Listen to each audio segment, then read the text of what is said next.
কালকে আমার এক শুভাকাঙ্ক্ষী আমাকে আসলে ফোন করেছিলেন যে জানানোর জন্য যে I should change my camera। তো আসলে আমার যে ক্যামেরাটা আছে সেটা হচ্ছে কি একটা Insta360 মানে Insta360 আ যে ওয়েব ক্যামটা আছে এটা আম খারাপ না। এটা মোটামুটি ভালো। তো আমার কাছে মনে হচ্ছে যে আসলে Insta360 থেকে তারপরে আমি আসলে এটাকে পোস্ট প্রোডাকশন এ নিয়ে আসি হচ্ছে গিয়ে DaVinci Resolve এ। হয়তোবা DaVinci Resolve এর যে আ কালার গ্রেডিং টা আছে সেই কালার গ্রেডিং এ হয়তোবা সমস্যা আছে। So thanks for the feedback. So going back to that position যে আসলে আমরা তো এফডি নিয়ে অনেক আলাপ করছি। কিন্তু এফডির আসল চ্যালেঞ্জ গুলো কোথায়? মানে কেন সবাই এফডি হতে পারছে না? বা কেউ যদি এফডি হয়ও কিন্তু এফডি কেন কাজ নামাতে পারে না? তার কিছু জিনিস আমার আলাপ করা উচিত। কারণ সবচেয়ে বড় ব্যাপার হচ্ছে যে আ এফডির একটা বড় পার্ট হচ্ছে গিয়ে এটাকে আমরা বলি কাস্টমাইজেশন একটা ট্র্যাপ।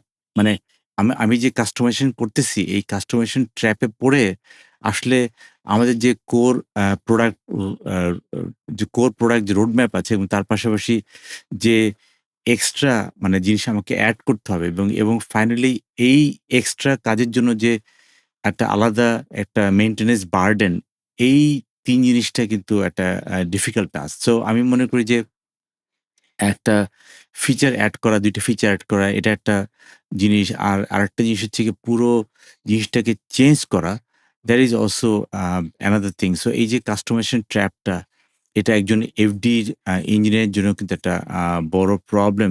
যখন এই পুরো জিনিসটা একটা টোটাল আ ইন টোটালিটি যদি আমরা শুরু থেকে না দেখি। কারণ আমরা যখন কাস্টমারের কাছে যাই, কাস্টমার কিন্তু আমাকে অনেক কিছুই বলবেন, অনেক কিছুই কাজ করবেন। কিন্তু সেটাকে কিভাবে লিখে একটা জায়গায় নিয়ে আসা এবং সেটার পরে সেটাকে ম্যানেজমেন্ট থেকে কিভাবে অ্যাপ্রুভাল নিতে হবে, নেওয়ার পরে then we start the job.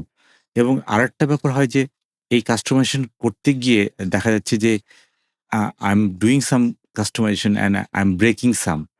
So এটা একটা বড় আম আ প্রবলেম।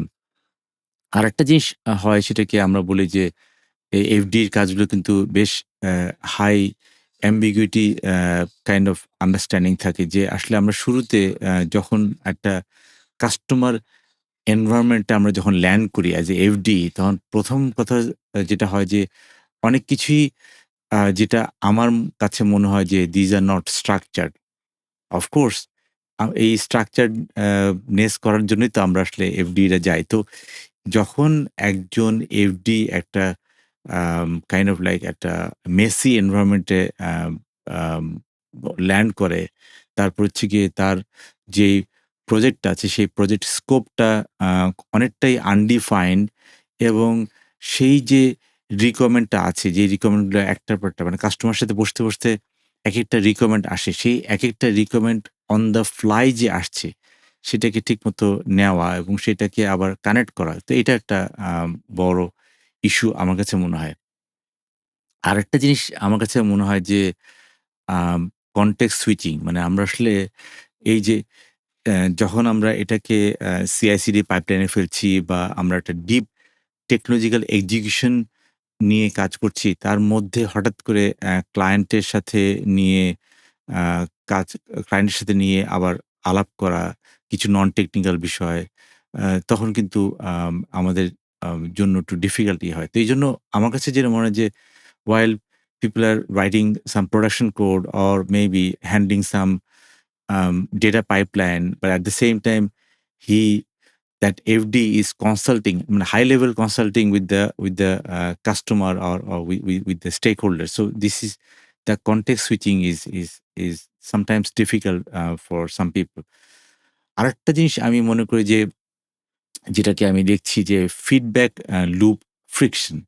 মানে আমরা আসলে এই যে জিনিসগুলো নিচ্ছি, কাস্টমার থেকে যে ফিডব্যাক গুলো নিচ্ছি, এই কাস্টমার থেকে ফিডব্যাক নিতে গিয়ে আসলে আমার যে পাইপলাইনটাতে আমি ফিডব্যাক নিচ্ছি এবং সেই পাইপলাইনটা মানে সেই পাইপলাইনটার মধ্যে আ একেক সময় একেক ধরনের ফিডব্যাক আসছে। যেই ফিডব্যাকটা আমি যে আবার এটাকে লুপিং করে আমার যে কোর প্রোডাকশন টিমে দিব, সেই কোর প্রোডাকশন টিমে কোন অংশে আমি দিব বা কোথায় আমি কানেক্ট করব। তো এই জায়গাটাতে একটা বড় সমস্যা থেকে।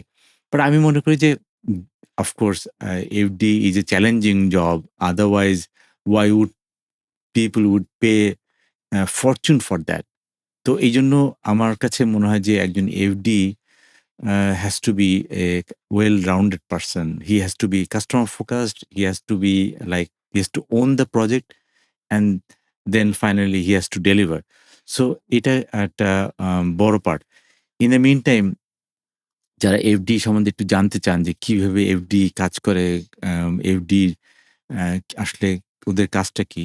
সো তার একটা পার্সপেক্টিভ আপনারা পাবেন হচ্ছে গিয়ে এই বইটা থেকে। আম এই বইটা এটা একটা উপন্যাস। এটা হচ্ছে গিয়ে একটা রাষ্ট্রকে কিভাবে এআই দিয়ে চালানো যায়। মানে একটা রাষ্ট্রকে কিভাবে এআই দিয়ে চালানো যায় তার একটা আম আন্ডারস্ট্যান্ডিং, এবং এখানে অনেক অনেকগুলো এফডি আম আপনারা কাজ পাবেন।